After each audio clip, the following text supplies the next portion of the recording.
Welcome to Generation Gap Sports. We're looking at the wide world of sports as seen through the colorful eyes of our gang of six. Ranging in age from 25 to 70, we take you on a journey to sports heaven, discussing everything from the real to the nonsensical. We're family, and like in any family, when we don't all bleed the same team colors, the talk can get personal.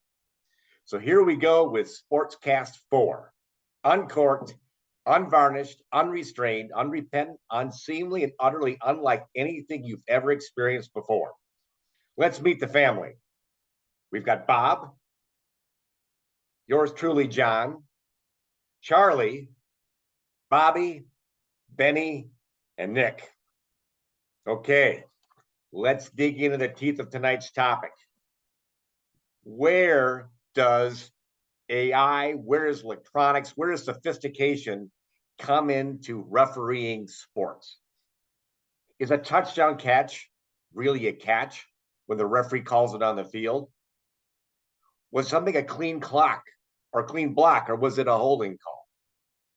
When a runner tries to steal a base going from first to second, was he safe or was he really out?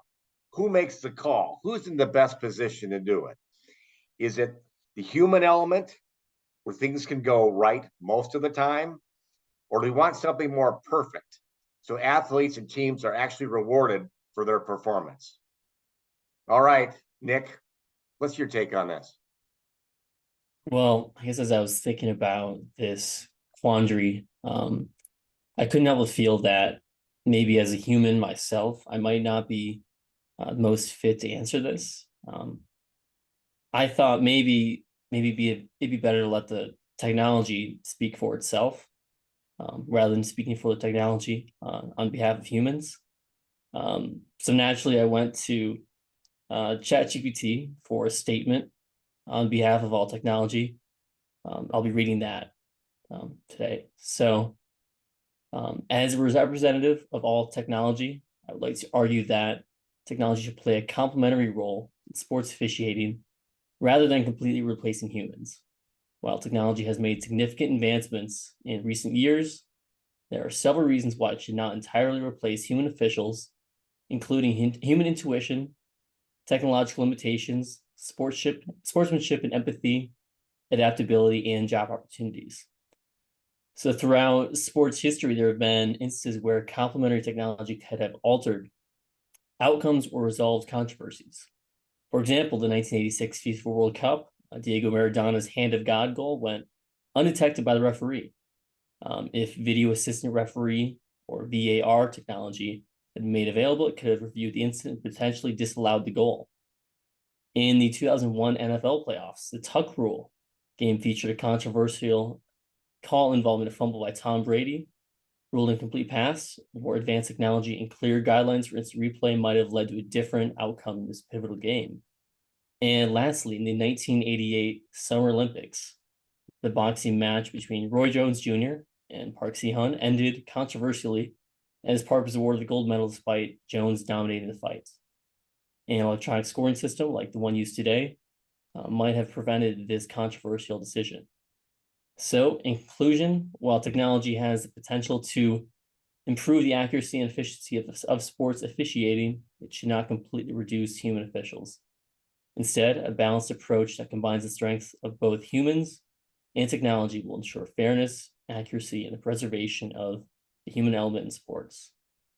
So that is, I guess, the take by technology. They would prefer a more balanced approach rather than all or one or all the other. So that's less so my take, but the take technology is brought today. Nick, does that represent your take as well? Again, I don't feel like I can speak too much on behalf of technology, but I think leaving some room for the human element is important. And then using technology where it can be useful is also good. So I think it's a great take. I would support it. Okay, so speaking on behalf of the athletes themselves or the fans, does that represent their best interest? I think where the line can be drawn is when technology can slow down the game. You see it a lot in basketball, especially college basketball these days. The last 2 minutes is often referenced as a time when, ball might go out of bounds. They can't tell who it went off of, and they'll spend 5 minutes reviewing the play to do so. I think where technology can maybe speed up the game or ensure corrective calls without slowing the pace down, I think that's the line I would draw. Okay. Benny, you play a lot of different sports. You're generally pretty thoughtful when it comes to discussions like this. Where do you come down? Well, I think that, before I answer that question, I think we need to raise a few concerns. First off, um, Chat GPT, can we trust this thing? Second of all, has it taken over Nick? Is Nick now being held hostage? We don't know this. And I think this is really important right now. I mean, the way he's talking is, quite disturbing, to be honest. Not having an opinion all of a sudden, you start to wonder what type of collusion could be going on. Just to put that out there for anyone listening, someone check on him maybe. But blink twice, Nick, if you need help. Anyway, I think in terms of, what we do here, I think I do agree with a lot of what ChatGPT is saying, if it's actually what it means, which I'm not sure. This could just be, trying to trick us into thinking that, yes, it wants to collaborate. In reality, it's seek and destroy, but we'll find out. Anyway, so, I think that it really depends on the sport. It depends on the situation. You don't want to burn too much time reviewing plays. Technology is not at the point where it can just replace a human being officiating a game and managing a game. So I think a person being a game manager is going to be necessary for the foreseeable future until we have some type of robot officiating. But even then, complexity of that officiating would be so high tech that it's not on the realm of possibility at the moment. So perhaps in the future that could come in place. But right now, we're still very dependent on people managing this technology and ensuring that, what's going on is not some disorganized chaos. So I think it's important to try and make sure that we get the calls right. I think increasing technology when it comes to making sure that we're not mistaking, crucial games and allowing plays that should have been called that way to go on. Because too many games historically have been decided by poor officiating, and that's just a problem, and it hurts the integrity of the games.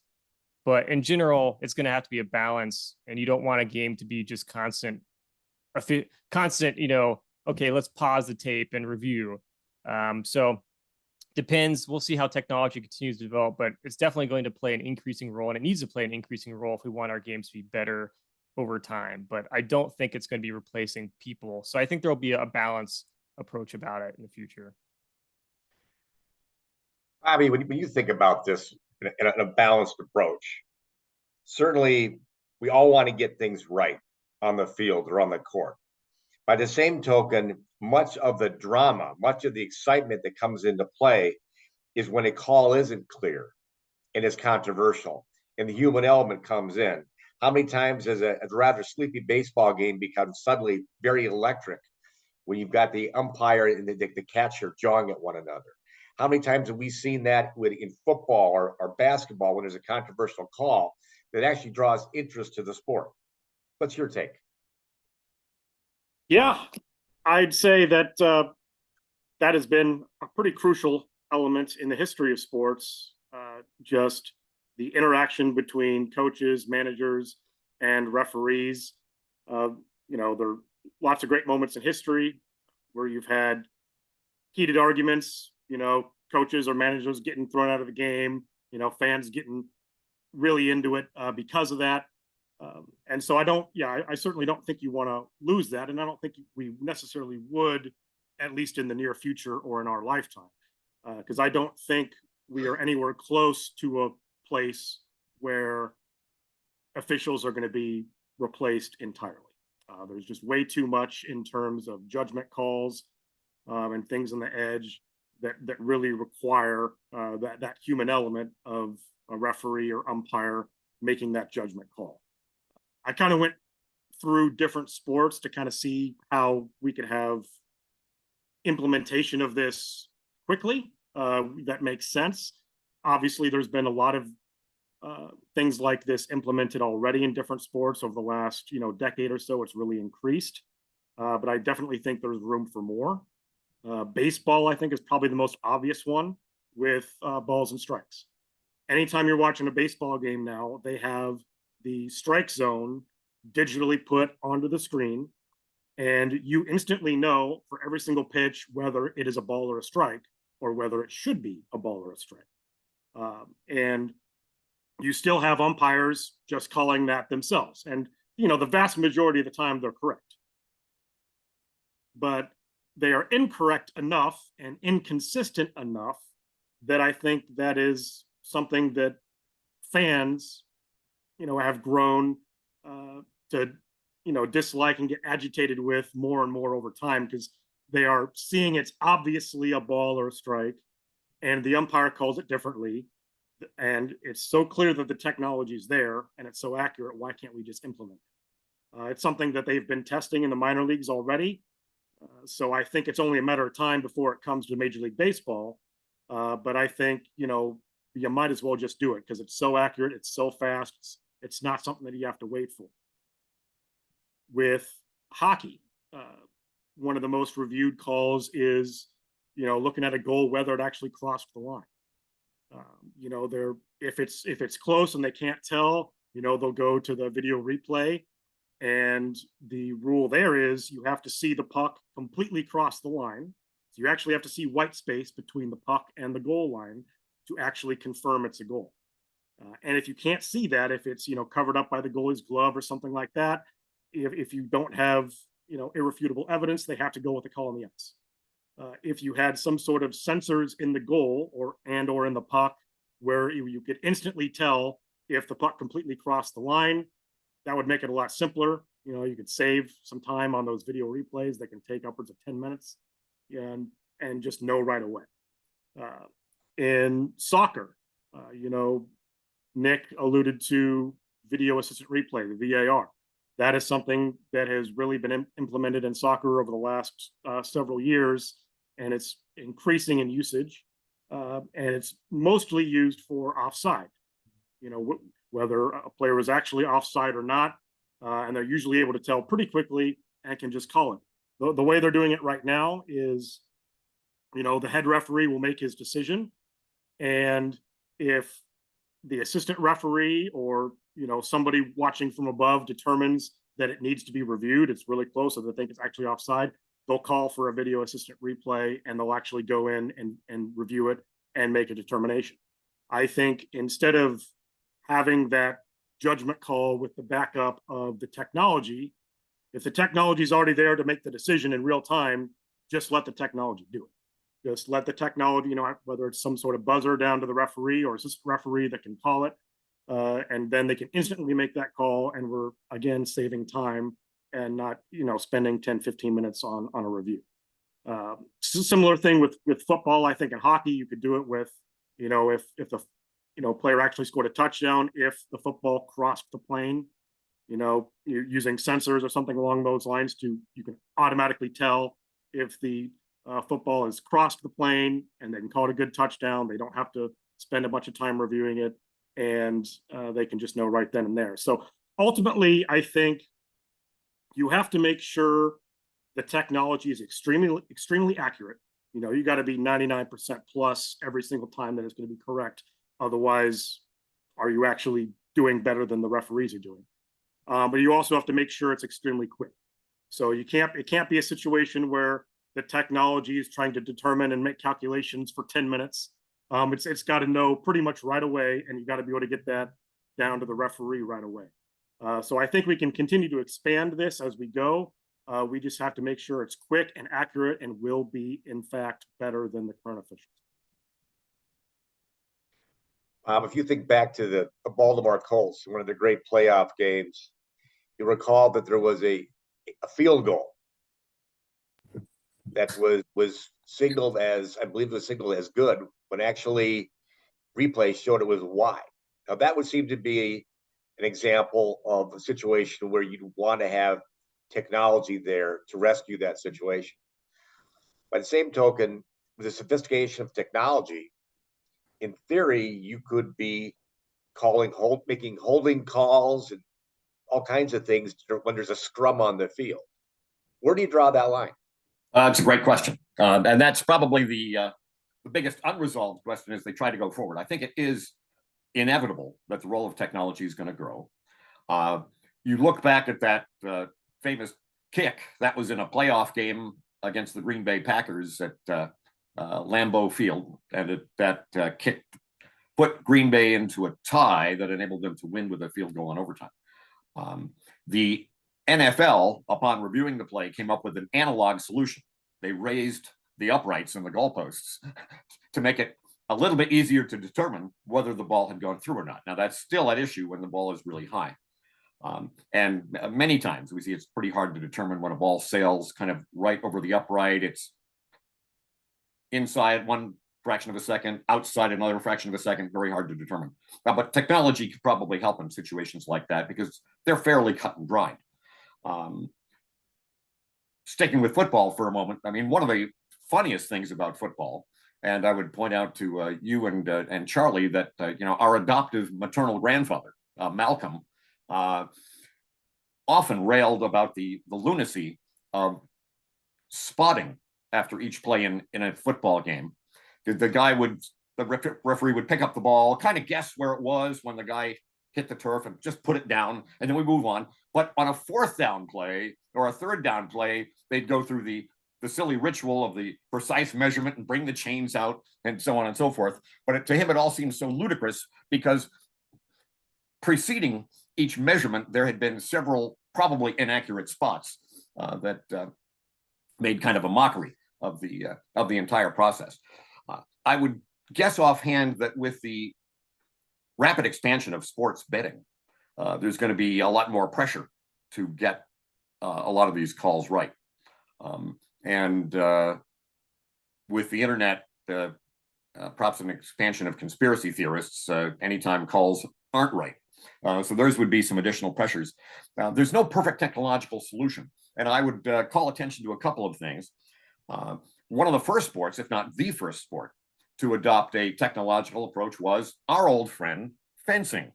In the 1976 Olympics, a Soviet pentathlete, Boris Onyshenko, in the fencing portion of the pentathlon,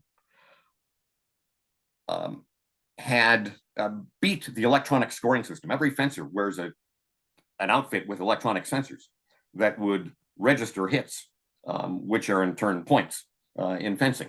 Well, he had rigged up an electric trigger on his sword so that he could register points anytime he wanted to. And it was only when enough opponents called him out on this and said, this is impossible, that they finally checked out his gear and found that his sword had been rigged. So you can play tricks with technology, and that would perhaps be the next thing in the offing. Something closer to home in terms of how good is this technology is going to get. Nick talked about it. Benny talked about it. I've been keeping close track of language translation technology since I know a few languages, and it has improved by leaps and bounds in the last 5 years.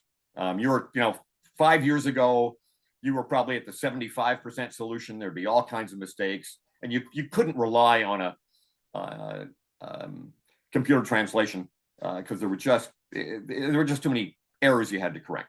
It wasn't worth your trouble. Now you're going to get a 95% solution, and you can kind of zip one off quickly and just check for errors. And it's going to get better because at the rate of improvement, it'll be almost, I stress almost, perfect, because you're still stuck with some of the really interpretive points that have already been talked about. When is a catch, or when is a throw an incomplete pass, a fumble? Those things are still going to be subject to interpretation because it's going to be almost impossible to resolve with complete accuracy, even with multiple cameras and instantaneous AI review and so forth. But you can see where a bigger role is coming and where AI could make a lot of decisions fairly quickly. And keep in mind, the processing time for AI will be almost negligible. It will be able to review the tape and go back in a heartbeat and and make a check. So there are a lot of interesting things to consider there. Like Bobby, I agree. Baseball is the place to start because it offers so many possibilities, but it won't stop there.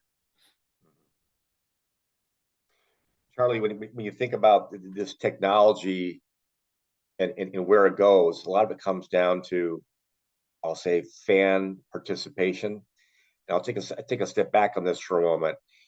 If the technology is good enough, it'll become cheap enough that you'll be able to use it across sports for juniors, professional teams, high school teams, etc., which is a big issue right now because a lot of junior sports and even high school sports are having trouble getting referees.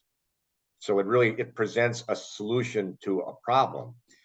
By the same token, it would also change fan behavior, and oftentimes parents of children, young athletes, are not always that well behaved. And if you use some sort of artificial intelligence here to make the calls, it changes how fans might react during a game. Just thinking about your own experience as a high school athlete, what do you draw from that? Well, it's an interesting point. As you know, we've in this whole discussion, we've been making an assumption that technology is necessarily going to be more accurate, which is probably true. However, you know, most of us would probably say that voting machines are as accurate or more accurate, but all it's going to take is maybe a few situations where enough people believe that they got screwed on a call that was made by a machine. And it could really, it could kind of pull the rug out from underneath all of this. If suddenly, I mean, let's look at our buddy Mike Lindell, the pillow guy, right? He's got probably 30% of this country believing that voting machines are rigged. Why wouldn't the same thing happen as it pertains to technology in sports? I mean, but Bob, you brought up a great point about betting, which I had not considered. I mean, on one hand, it only makes sense that the betting community in some way is going to demand that calls be made more and more accurately. But I don't know, a few screw ups, and all of a sudden, who's to say? It all comes down to trust, right? I mean, do we trust it or not? So, I mean, to me, coming into this discussion, the trade-off was all about time versus accuracy. And Nick pointed out the most obvious example to me, which has been college basketball, where, geez, it takes a long time. Those last 2 minutes take 20 minutes, right? And we know that across most sports, game day fan attendance has been going down, and one of the reasons is these games are just taking too long. So, you know, my feeling was, if we can gain accuracy without adding time, then it's probably a really good thing. That's probably a good thing across all levels of sports. Although when you get down to youth sports, I would question the economics. I mean, can they afford it? But as this discussion has gone on, I do think another thing that enters in is going to be trust. And we're already seeing outside of the sports realm, people are leery. They're leery about AI. I mean, look at what Nick did. And, you know, then he kind of, you know, made some fun with it. But I don't know, Nick, if AI had developed about 10 years sooner, I'm not sure how many essays or term papers you would have personally written, right?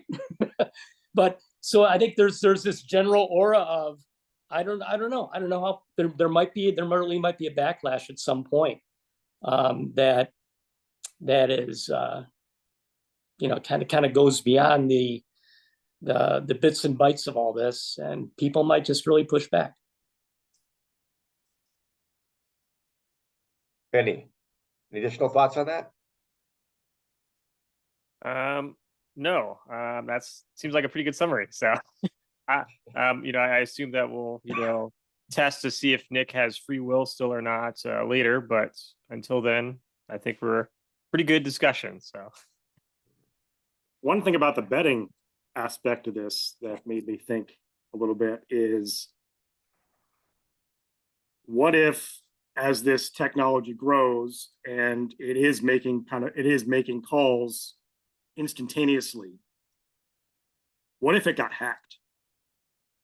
What if a virtual referee got hacked by some, betting conglomerate and started changing calls, and you end up having a virtual point shaving type of situation where it's making calls and changing things just enough to not raise any eyebrows, but still impacting the outcome of games. Scary thought. I mean, interesting. We've seen that with the human referees. I'm thinking, so 2001 Eastern Conference Finals, where as Tim Donaghy got, eventually outed, but institutionally, it never really fell in the NBA. That was more of a bad actor kind of situation. But if it's like an automated system, I think institutionally there are probably more implications that leagues would have to deal with, instead of just having these bad actors, those kind of situations. Okay. Well, I don't know if we have reached a consensus here, but I think we all seem to agree that there is indeed a place for artificial intelligence and technology going forward. That in many cases it can improve the game, but it does not come risk-free. And we'll all be anxious to see where this all comes down. So, Charlie, I think you're ready to toast to this evening's events. So what are you drinking there? What are you going to tell us about tonight? Well, I'm going rooster fishing in Mexico, leaving tomorrow morning, so I felt I better train for that.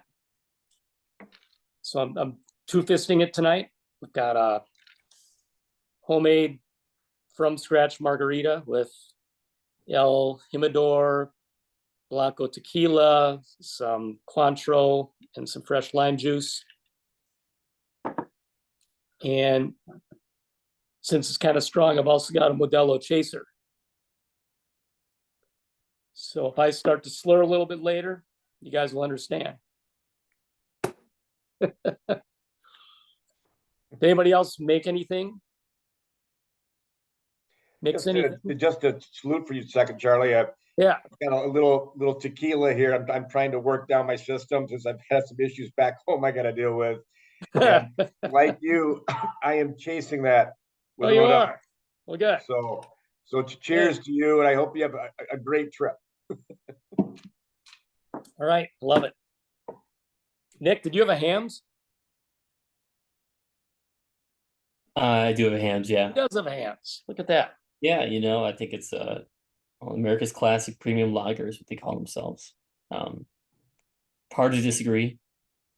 I think it's in the running for cheap light beers you can find. Best cheap light beers it is. So yeah, hams it is. Does anybody think they're drinking something cheaper than a hams? Ben, you're nodding. there's a strong possibility. I actually have a fairly exotic beer I wanted to show off today. Some of you may have heard of it. It's called Budweiser. It is a beer that is brewed in St. Louis, Missouri.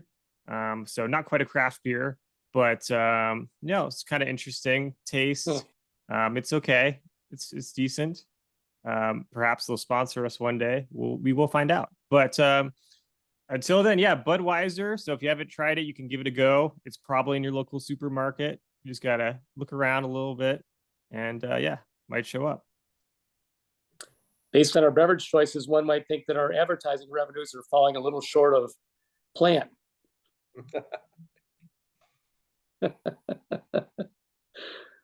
Bobby, what are you doing? So in my experience, hams has always been cheaper than Budweiser. I am going with Ranger IPA in a Ranger IPA glass, because that's the way it has to be done. And that's from the New Belgium Brewing Company in Fort Collins, Colorado. So this is my second straight IPA, which I'm a big fan of. I love the flavor of IPAs. They got some good character. It's not, your Budweiser or something boring. It's, got a little character and taste to it. I can second that, Bobby. I actually went to that pub brew house in Fort Collins. That's a great place. They make some great beers in Colorado, and that's a very tasty one. Good choice. I don't know, Bob, can you top a couple of these? Well, I can take a different approach. So far, I've just been sipping non-alcoholic blueberry lemonade by perfectly good stuff. And it's too dark in here to read where it was bottled. But in any case, it's totally drinkable and available at a lot of discount stores near you. However, should the conversation go stale, I've got my backup plan is Pinnacle Peach Vodka. It uses French vodka, but it's bottled in the United States. It comes in this handy blue container with a screw cap. And of course, it's very portable, so it can go with you anywhere. Only the finest for you. Yeah. So, Bob, speaking of Pinnacle Peach Vodka, what can you tell us about what's going on in the obscure world of sports today? Well, a lot of the obscure stuff actually comes from the world of ice hockey. And I'll leave it to Bobby to sum up the Frozen Four. And this really isn't so small, but it's sort of on the borderline between small and big. Yesterday, the United States women's national hockey team defeated Canada for the World Championship, 6-3. Hillary Knight tallied a hat trick. This was the latest episode in what is one of the best rivalries in all of sports. And it illustrates both what's terrific and a great weakness of some women's sports at the highest level. The rivalry is fantastic. The United States and Canada are about as even as they can be. They've met 34 times in World Championship play, and each has won 17. Of the 34 games, 14 went into overtime. So it's been a classic matchup. Unfortunately, hardly any other country is denting that American-Canadian grip on international women's ice hockey. And until there are some other regular serious contenders, this is going to happen kind of in the twilight, and people won't notice very much. Now, reaching for something truly obscure, the Kazakhstan Professional Hockey League just completed its season the other day. And of personal interest to me, the Yumo team of Tashkent, Uzbekistan, whom I watched play 3 times during the current season, lost in the final series 4-1. They put up a good show. They are the only non-Kazakh team in the Kazakhstan Professional League. The winners, by the way, were Nomad of Nur Sultan, the capital of Kazakhstan. Professional hockey in that league has very much taken on an American flavor. It's the whole deal with all the trappings. They've got cheerleaders and piped in American rock music during every possible interval between play, and even the same silly kinds of contests between periods on the ice, watching people who are losing their balance try to contort and do tricks with a stick and puck. So that's all fun and entertaining. And I'll set up, I'll tee up Bobby for whenever he's talking about the Frozen Four. Once again, the Big Ten somehow did not come up with an NCAA championship. The Big Ten actually, as a formal conference with hockey, even with Notre Dame added in, has never won the NCAA championship. And the last team from the Big Ten to do so is Michigan State back in 2007. Minnesota lost to Quinnipiac, which is an interesting story that reaches back into obscurity. 26 years ago, they emerged from Division II to become a Division I program with enormous help and support, incidentally, from the neighboring university, Yale. Yale has lived to regret this, since now Quinnipiac regularly thumps Yale, winning about 80% of the games over the last decade. But the Quinnipiac program was part of a marketing strategy for the university. So I figure Charlie and John can ponder this. It was part of a strategy to raise the university profile to become really big time at some sport that would get some national attention. Hockey was the logical fit because it wasn't colossal like NCAA basketball, where working your way up to the top may never happen, no matter how much you invest. Whereas in hockey, it's just doable because it's a small enough world. 60 Division I hockey schools, of which about 20 are regularly what we would call, pretty serious. So all credit to Quinnipiac for their success. And incidentally, it's the third ECAC champion in the last decade. Notable because of the four major conferences, they're usually the most lightly regarded. How about that? So how did they actually execute on elevating that hockey team from low Division II status, what they have today? Well, they had to get an excellent coach. They got, as I said, a lot of support from Yale to get admission to a conference. In order to make it, you've got to have a conference that has something of a national profile. Yale coach Tim Taylor, an old friend of mine who passed away a few years ago, really put a lot of effort on the line to help Quinnipiac get admission to the ECAC, because they weren't the only contender for what was considered to be the last spot in the conference. So that was a big step. And then the next thing, of course, was to build a major league arena for hockey. So here's a small university that has a truly big time hockey facility, so they can attract players. They've got a good location. They're in the greater New York area. There are some things working in their favor, and now they've reached the promised land. It was the third time in the finals in the last 10 years. The first time they were beaten by Yale in the final. The next time, I forget who it was, Bobby, who beat them, but I'm sure you can clarify that. And this time, against the thinking of all the odds makers, Quinnipiac actually stormed through the Big Ten.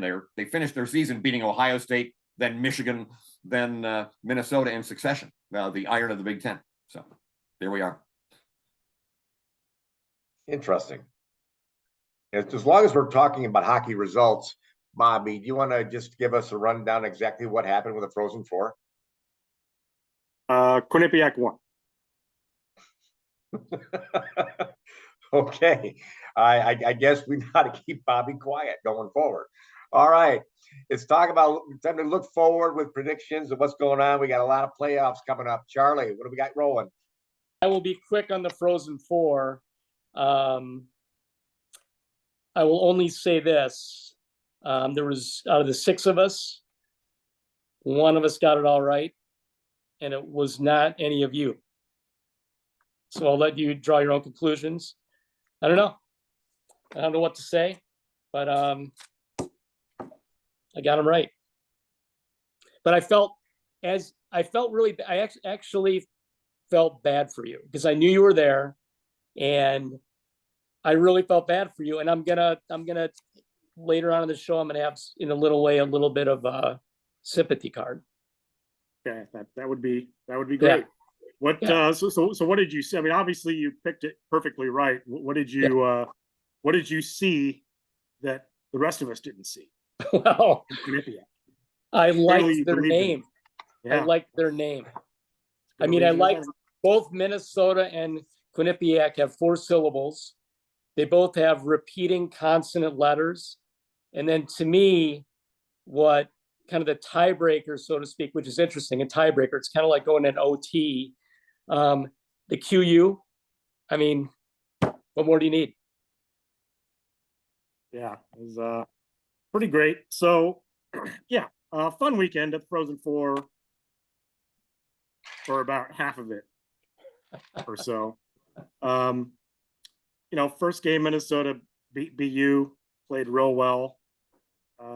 And, it was close for a while. And then, we put our foot on the gas and put it away. Michigan played really badly against Quinnipiac. I haven't seen them play that bad in a while. Their goalie did not have a good night. And Quinnipiac played their game and, pretty much dominated. So I was a little worried about Quinnipiac after I saw that, because I was like, all right, this team is for real. And, get to the title game, Gophers get up to a 2-0 lead. Things are looking pretty good. And we decide to go into a defensive shell and play a style that we haven't played all season, really, and just try to hold on for dear life, which is not usually a good strategy in any sport.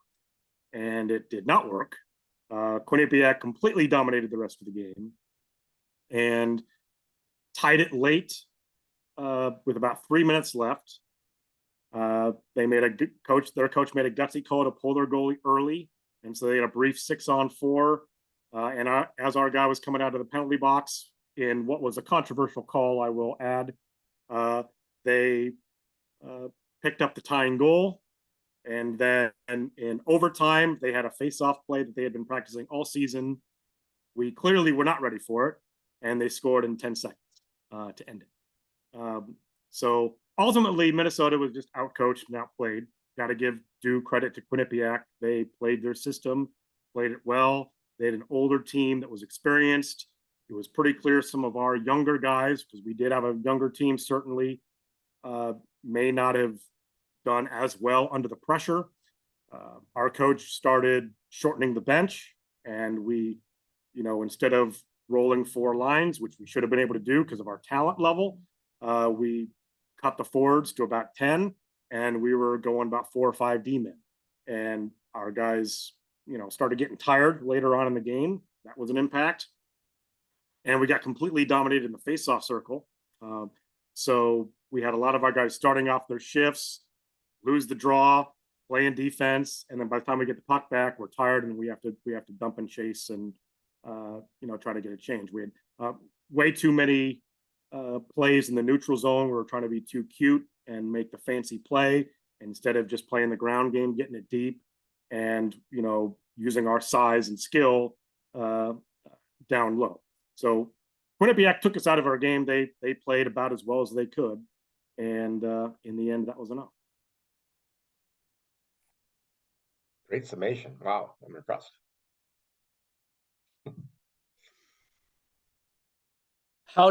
This is a serious question. How did you feel when they scored 10 seconds into overtime? Yeah, so probably the most crushing loss of my sports fandom career. I can't think of anything worse than that. Certainly the worst sporting event ending I've experienced live. There's no question about that. I've only been to 2 finals in my life where my team was in it. 2013, I saw Sporting KC win the MLS Cup in equally as dramatic fashion, if not more. It was a seesaw game that went to penalty kicks and went to extra penalty kicks, and then we finally won. And that was probably the coolest thing I've seen live. And this was the complete polar opposite of that. And so, yeah, a lot of it was partly shock, but I also wasn't surprised. Because the way we had been playing the last 2 periods, we had just completely taken ourselves out of our own game, and we had lost all momentum. So I was not feeling great in general. Overtimes like that often end really fast, or they take almost the whole overtime or multiple overtimes. So you really have to survive that first couple minutes, each team, because usually one team, is ready to go from the jump, and the other team is, can quickly get on their heels. So that's pretty much what happened there. Okay.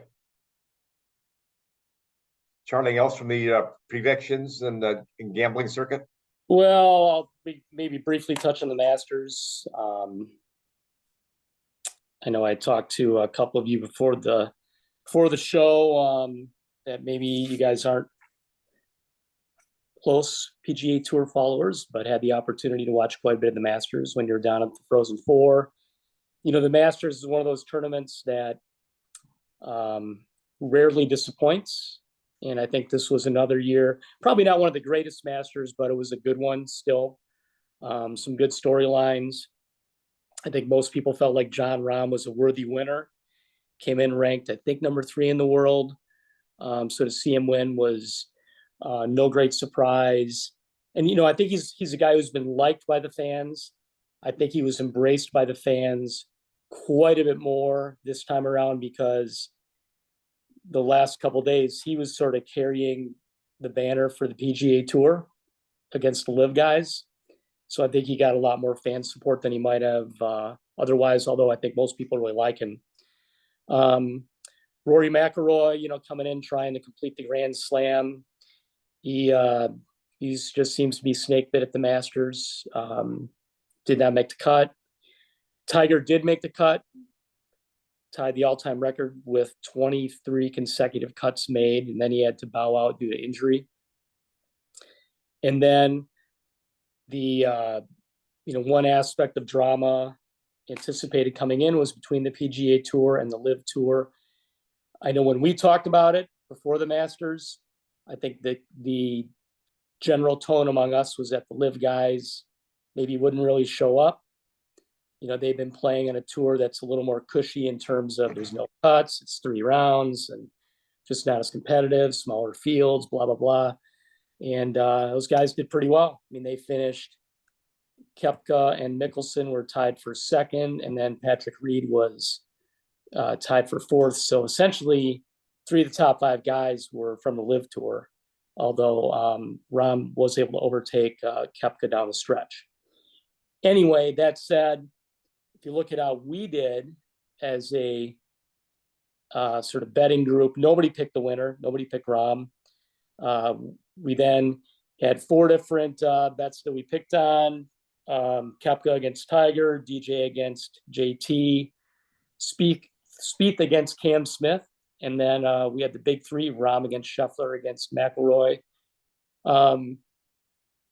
Without going into every bit of detail, there's definitely, I mean, we're three episodes in, there's definitely trends that are emerging. Okay. I would say if you are a listener, a viewer, and you want to utilize this show to bet, I would listen closely to what Ben says and do the opposite. Okay. That's probably the biggest takeaway. And then, I don't know, I'm doing pretty well. I think I've been like tied for first at least every time. So, but I want to be humble about it. So I'm not going to talk anymore. I think I got 3 out of 4 of the. Yeah, you did. You got 3 out of 4 and I got 3 out of 4. You are All right. correct. So I'll take And that. then 2 guys, you and I got 3 out of 4. Your dad and Nick got 2 out of 4. And we don't need to rub it in beyond that. People can, figure it out if they want to do so. All right, well, moving right along. Okay. I know we're talking NBA. We're going to talk NBA and NHL, right? Moving forward. Yep. Yeah. All right. Let's go. I'll give my NBA picks, and then I'm going to do it quick. You guys can pontificate as much as you want on your picks. We're talking Final Four, championship game, and champ. I think the conference championships will feature Milwaukee against Boston and Golden State against Phoenix. I think Boston's going to beat Milwaukee. I think Milwaukee, to me, they look, and this isn't just because Giannis got hurt last night. I think he'll be back. He'll probably be fine. But I think Milwaukee looks old. I don't think they look like a team that could sustain it through the entire playoffs. They are, in fact, the oldest team in the NBA. Chris Middleton, I know he missed a lot this year. He's back. But I'm not convinced he's going to make it through the playoffs either. I think Boston will make it to the finals where they're going to play against the Suns. And I think Boston wins it all this year. Let's go around the horn clockwise. NBA, I think I called the Bucks already in our last session. I think they're going to have a very interesting series with Boston. And of course, Giannis's health is a big issue at the moment. I hadn't really thought about the age factor, but the Bucks have played awfully well. I see Denver coming out in the West. I think the Lakers are going to surprise and push all the way to the conference final. We know the Lakers have talent; they just often don't play very well. But I think we may see them pick up some momentum this time. But I'm sticking with Bucks. I've got the Nuggets going to take out the Kings, and I believe you're going to see the Celtics are going to knock off the Bucks. The Celtics are going to take the whole thing. It's their year. I'll take them here. I think we're sensing a bit of a reaction, presumably over yesterday's Heat and Bucks matchup. Sounds like Giannis will be all right. We've seen him come back from more serious injuries. So not too concerned there. The Bucks in their last 8 series are actually 6-2, but 3-5 in game ones. So seeing them come out slow in game one, not super shocking. And the Heat shot 60% from 3, as the worst 3-point shooting team in the NBA this year. So I wouldn't see that. Wouldn't overthink that. So I got the Bucks beating the Celtics in the conference finals. Although I really do think it could be a toss-up of the series. Bucks having home court advantage, I think will be big. And then, yeah, similar to Bob, I see the Lakers surging. I think they've got a really good path. They look to be kind of out physicaling the Grizzlies. That's what we saw yesterday. So I think that's a good matchup for them. And then I think between the Kings and experience and the Warriors, seeming inability to figure out on the road this year, I don't think either of those teams are terrible matchups for the Lakers as well. That said, I do see the Nuggets getting through and then over the Lakers eventually, before getting beat by the Bucks in the finals. So for my picks, I have in the Western Conference, I have the Warriors making a run, bouncing back from their game 1 loss. I just think they're the defending champs. They have experience, all the players. I think they find a way to get that done and get there. I have them beating the Nuggets in the Western Conference final. Jokic is one of the best players in the NBA still. He's going to get them there, but I'm not sure he has the supporting cast to get past Golden State. In the East, I have pretty much chalk, Bucks over the Celtics. NBA playoffs, in my experience, seem to be fairly predictable overall. It's usually experienced teams and top teams that make it. So I have the Bucks over the Celtics in that one, and then the Bucks over the Warriors in the finals. I just think they have a little bit more firepower. Well, I'm glad we saved the best for last this time. For listeners out there, I do want to point out, despite the slander that you might have heard from Crazy Charlie over there, he has readily admitted multiple episodes that he may or may not be drunk. So I just want to put that out there. Just stay the course with my predictions. Don't trust the guy that literally picked Quinnipiac to win just because their name sounded cool. That's a surefire way to be disappointed over time. So with that in mind, Benny, is your slogan "Trust the process" as far as your picks are concerned? No, because I'm not a Philadelphia 76ers fan. So, but anyway, so as you can see by my outfit today, clearly I am favoring the Celtics. Why? Because, well, one, I wanted to dress up nice for Nick because I know that this would be important for him, and two, I just wanted to give people a reality check. The Celtics are the deepest team in the NBA. They have the best duo in the NBA with Tatum and Brown, and they will win the NBA championship. They're in the finals last year. This is their year. I heard lots of interesting picks. In the Eastern Conference, I think it's going to be Bucks Celtics. I know Giannis got hurt with a little bit of a back contusion, but I do think we need to point out that the Heat, Tyler Hero, actually broke his hand, so he's done. That's a huge blow for the Heat. That's one of their top shooters. And the Heat in general are also very high seed. I mean, they're not a top seed, so they're just not going to make it. The Bucks, I think, will bounce back. I think Giannis will be coming back. And I think that they'll do well until they meet the Celtics, where they meet their eventual demise. In terms of the Western Conference, I think there's all valid picks when it comes to, people thinking about the Nuggets or the Warriors, though I think the Warriors are too old. I don't think they're going to repeat. That would be crazy to me.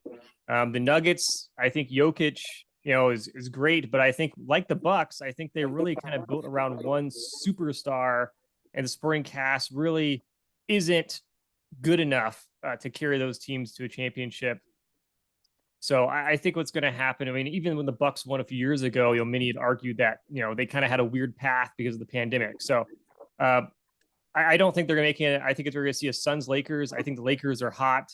LeBron James always shows up for the playoffs. The last few years, he's been battling injuries, and the Lakers teams, haven't been that great, but I think they got a formula right now that's going to make them pretty competitive. Ultimately, though, I have to go with the Suns. I mean, they're just so loaded, similar to the Celtics in some regards. I mean, when you have Kevin Durant and Booker on the same team, that's pretty insane. So I think we're going to see a Celtics Suns final, but I think the Celtics are going to win. It's a younger team that had already been to the finals.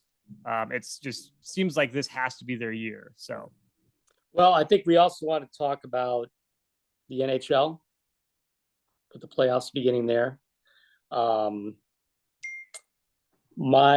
If I were to sort of set the table on it, mine would be focusing mainly on like mascots and stuff like that.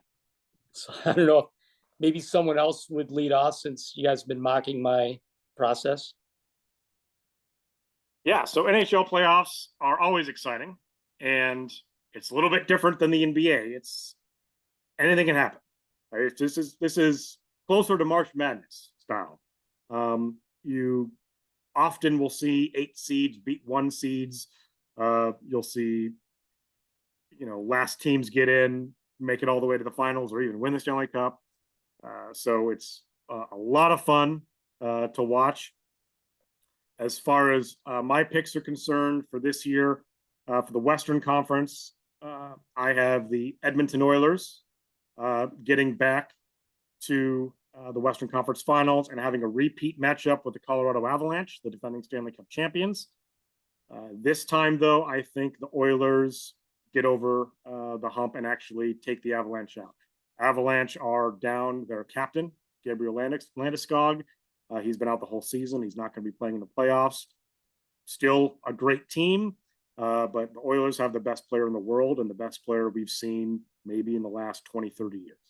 Connor McDavid is having a historic season, and they made a huge pickup at the trade deadline, trading for defenseman Matthias Ekholm, who's an experienced defenseman, which they were struggling on defense, so they could score all the goals you want, but defensively they struggled.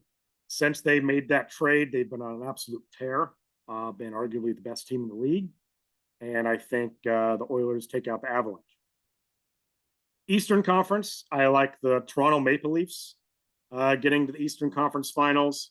They have another matchup with the Tampa Bay Lightning in the first round that they've struggled with over the years. But they also made a nice deadline deal picking up Ryan O'Reilly, a guy who has Stanley Cup championship experience, won a cup with the Blues, great two-way player. And I think he's really going to help their offensive stars be able to elevate their game and not have to worry too much about the defensive side as much. And the Tampa Bay Lightning have been to 3 straight Stanley Cup finals. I think they're going to run out of gas in the second round. I have the Maple Leafs facing the New York Rangers in the Eastern Conference Finals. Rangers also made a great deadline deal picking up Patrick Kane. They also traded for Vladimir Tarasenko earlier in the year. So they are absolutely loaded. They have a great goalie in Igor Shesterkin, one of the best goalies in the league. And they're a great all-around club. So in the Maple Leafs Rangers conference final, I have the Maple Leafs actually getting by. And I have an all-Canadian Stanley Cup final, which would mean we would have our first Canadian Stanley Cup champion since 1993, when the Montreal Canadiens won the Stanley Cup. That's the last time a Canadian team won the Stanley Cup, which is kind of hard to fathom. So in that final, Oilers versus Maple Leafs, I have Connor McDavid, Leon Draisaitl, Darnell Nurse, and those Edmonton Oilers with their firepower taking it, winning their first Stanley Cup since 1990 when the Mark Messier-led Oilers won their last one. So with that, I will move on to my dad and see what he thinks. Okay, Bob. I see Boston rolling to the finish this year. They've just been so good. As you pointed out, the NHL playoffs have seen a lot of surprises over the years, and a lot of high-seeded teams have gone down in the opening round. I don't think Boston is going to be one of those teams. They are a juggernaut. So I see Boston going all the way. The question is, who will be facing off with them in the finals? And I'm going with Connor McDavid and the Oilers to meet them there and put up a spirited fight. It's maybe a little too soon for the Oilers to reach the top again, but that may well happen a year or two down the road. So I'm sticking with Bruins. I'm going to throw my predictions in there real quick. I don't have all this, specific knowledge of all these hockey stars. Their names always interest me, so I try to look more though at logos and history. And first, I'm going to start with a team that has no history. Dallas. I think the Stars are going to advance. They're going to go up against Edmonton, and they're just no match for Edmonton. Oilers are tough. That's a classical team. You can bet that won't be much of a matchup. Then on the other side, we've got the Bruins, Boston, taking on the New York Rangers. It's going to be a classic, brutal Northeast brawl, and Boston's going to walk away with it. In the end, it's going to be the Bruins. It's their year.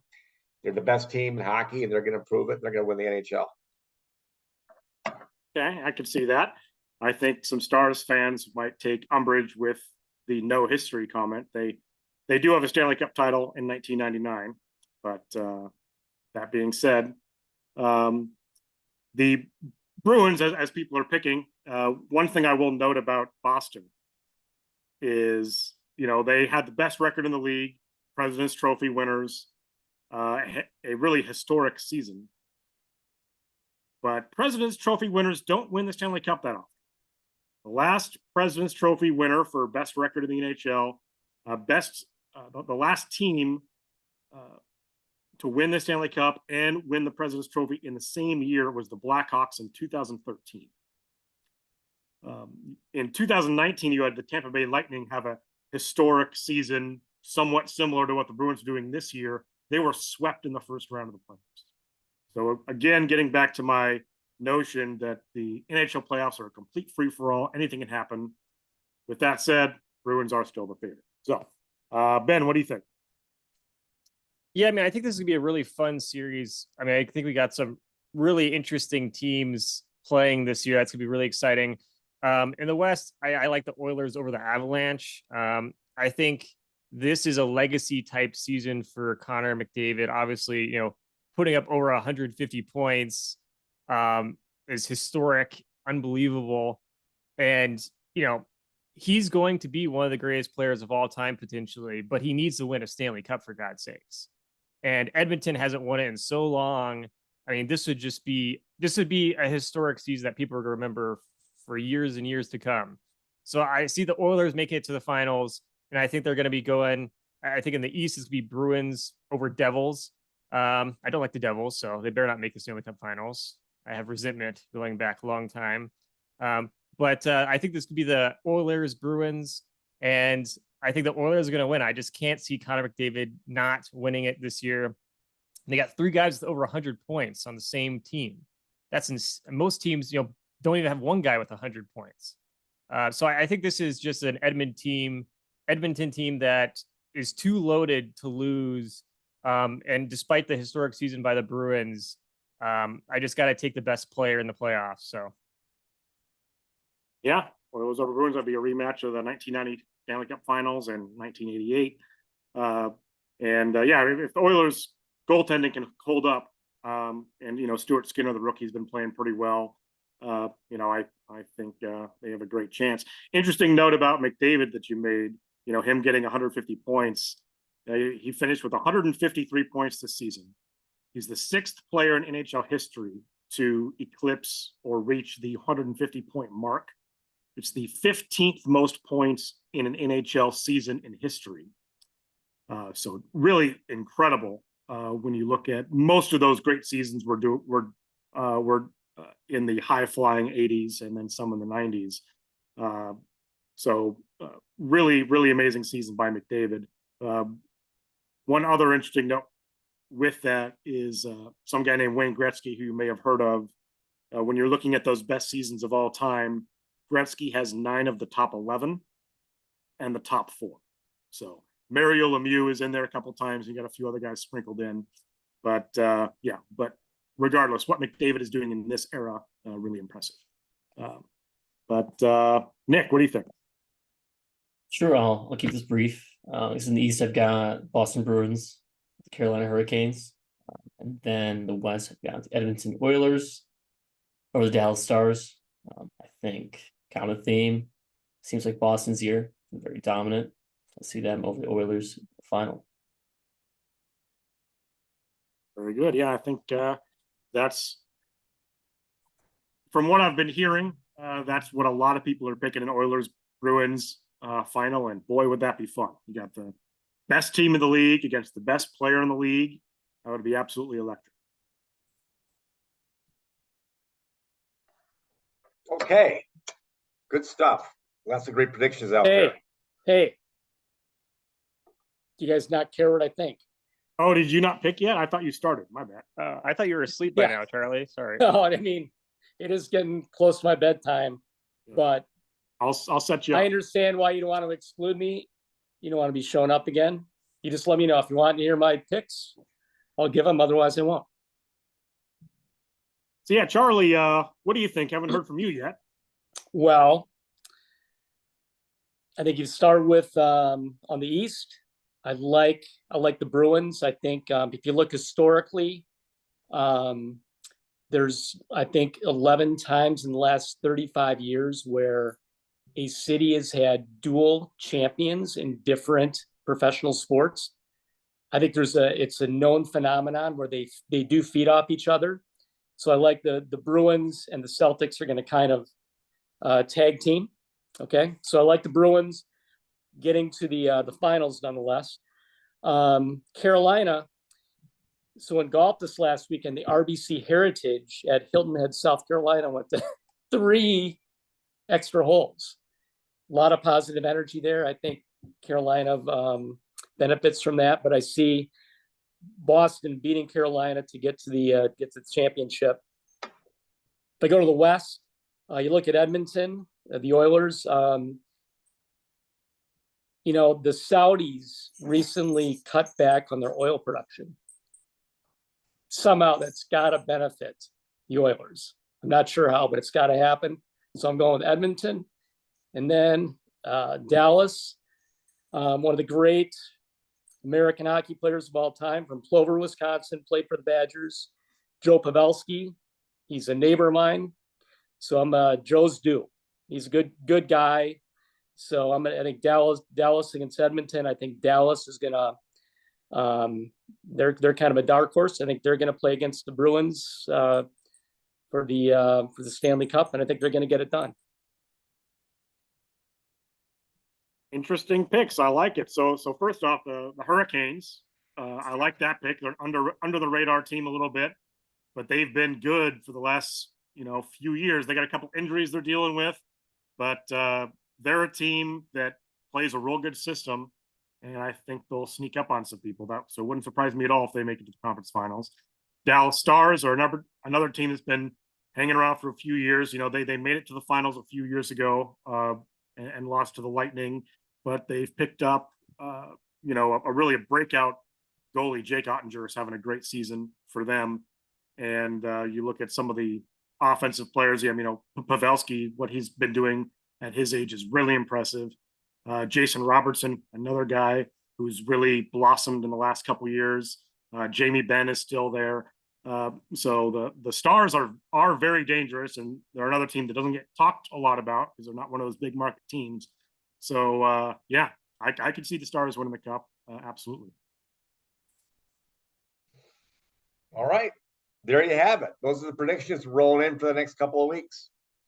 So, who's got their little sports nuggets they want to share? Benny, you look like you're all set to tell us something. Well, I mean, I feel like we've covered a lot today, but there are a few things we can mention. First off, the MLS season for those who like professional soccer in the U.S. is well underway. So should be another interesting year. Also, in the world of baseball, the Tampa Bay Rays had a historic start to the season. It's at 13-0, which tied the record in the modern era. So that's pretty noteworthy. But they have lost, several games after that point. So baseball's a long season. So how a team starts doesn't really mean much about how they will finish. So we will see if they maintain their dominance. But that's all I got for today. So. Okay, Nick. Sure. Just something small I saw yesterday. I know we talked about Tyler Hero breaking his hand.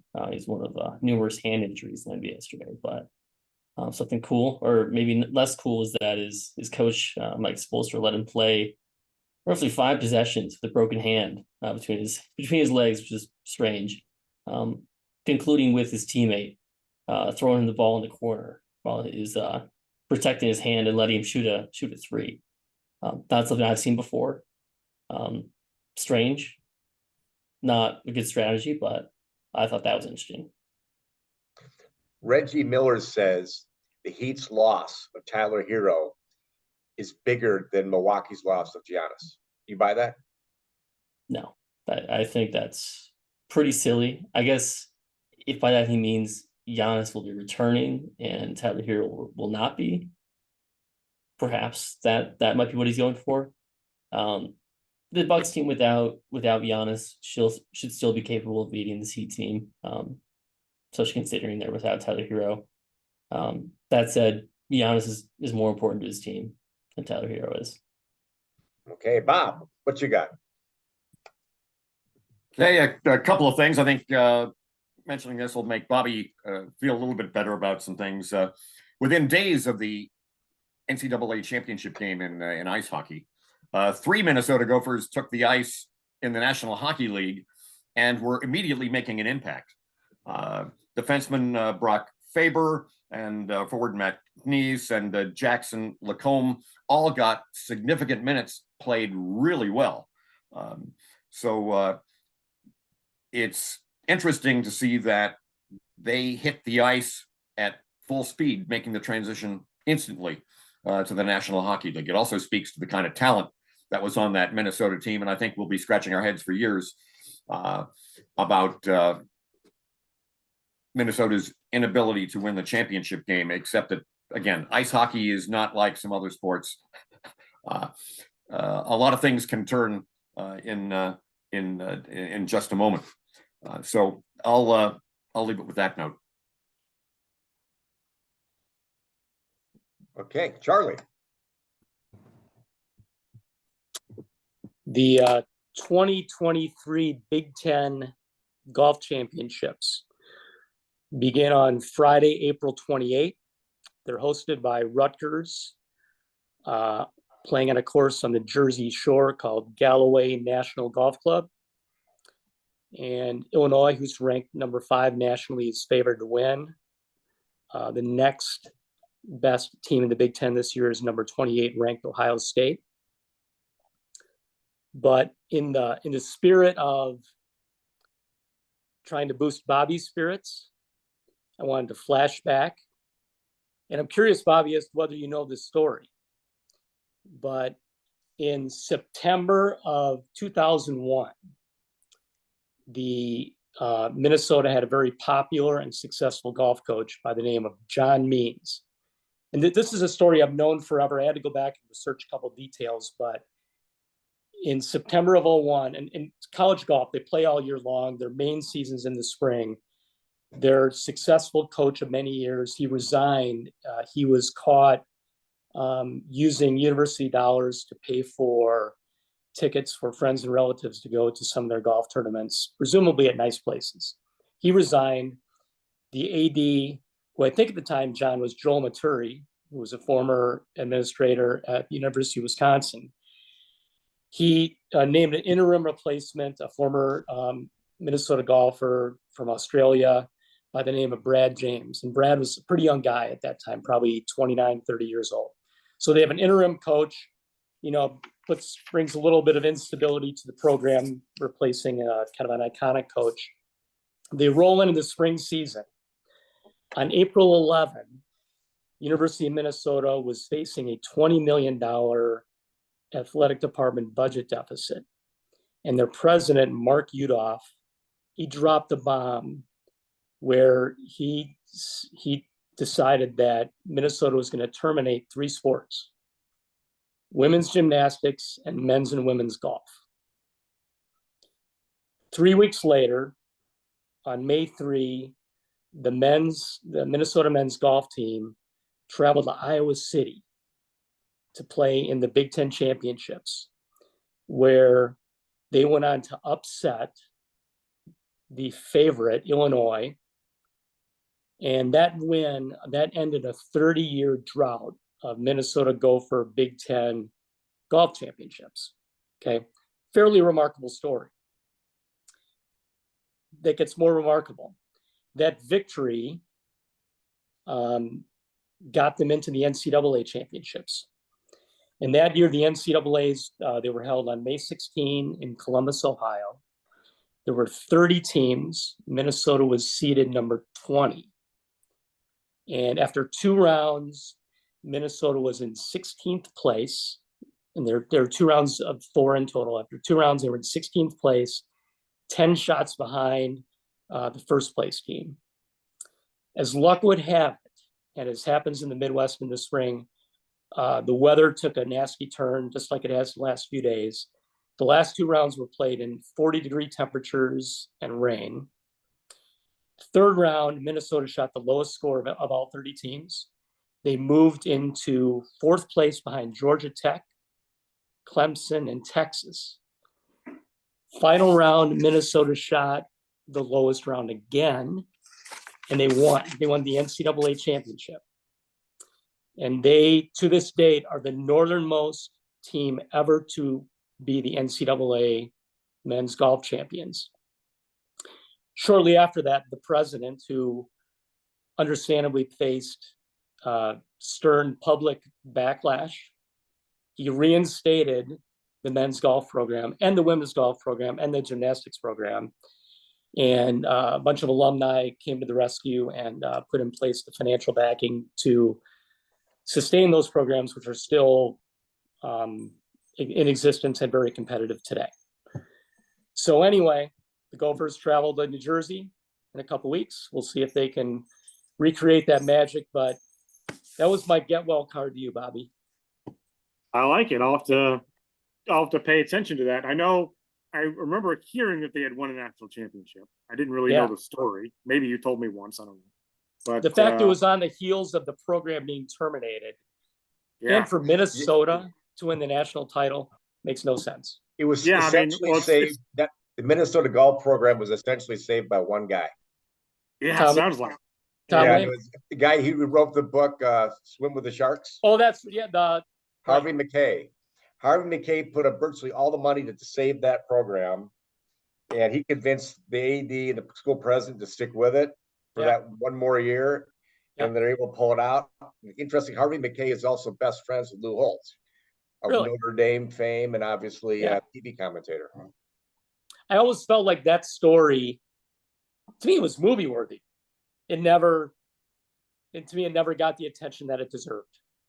Yeah, I agree. That's a little bit of sports trivia that gets lost. That's a phenomenal story. Yeah, that's a phenomenal story. That's crazy. It's like, I guess, just the Southern teams couldn't handle the cold or something, and Minnesota was ready for it. I mean, there's only been 3 quotes Northern teams that ever won it. The other 2 being Ohio State and Purdue. I think Ohio State won it in the early 70s, and Purdue won it before that. Yeah. So, and I know the women's gymnastics team has been pretty good over Yeah. the last number of years. They've had some individual national champions. I know that. Right. So, yeah, that's cool. Yeah. Okay, Bobby, if you could close us down, Bobby. Yeah. So a couple things just to kind of piggyback off of what some others were talking about. So yeah, my dad mentioned some of the Gophers that have jumped to the NHL now: Jackson Lacombe, Matthew Nyes, Brock Faber. Nyes and Faber very well may be both playing in the playoffs. Matthew Nyes, he's going to be kind of a borderline player, whether he's going to make the game one lineup for the Maple Leafs.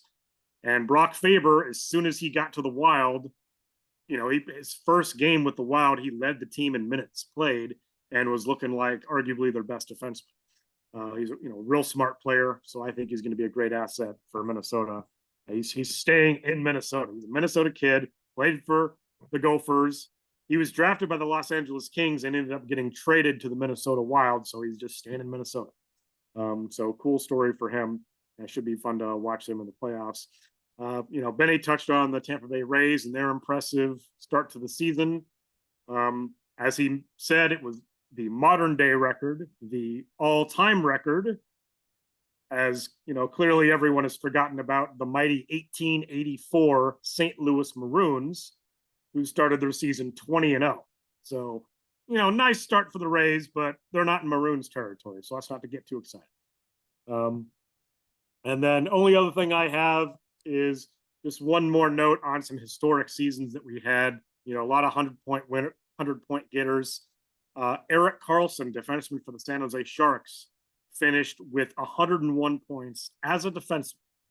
Sixth defenseman ever to reach 100 points. He had the 13th most points in NHL history by a defenseman in a season. And the top 9 are dominated by Bobby Orr and Paul Coffey. They have the top 9 spots in that list. But yeah, again, for this era, Erik Karlsson, real impressive season. All right. Anything else before we close out for today? If not, thanks for working together to put together another successful sportscast. Thanks, everyone.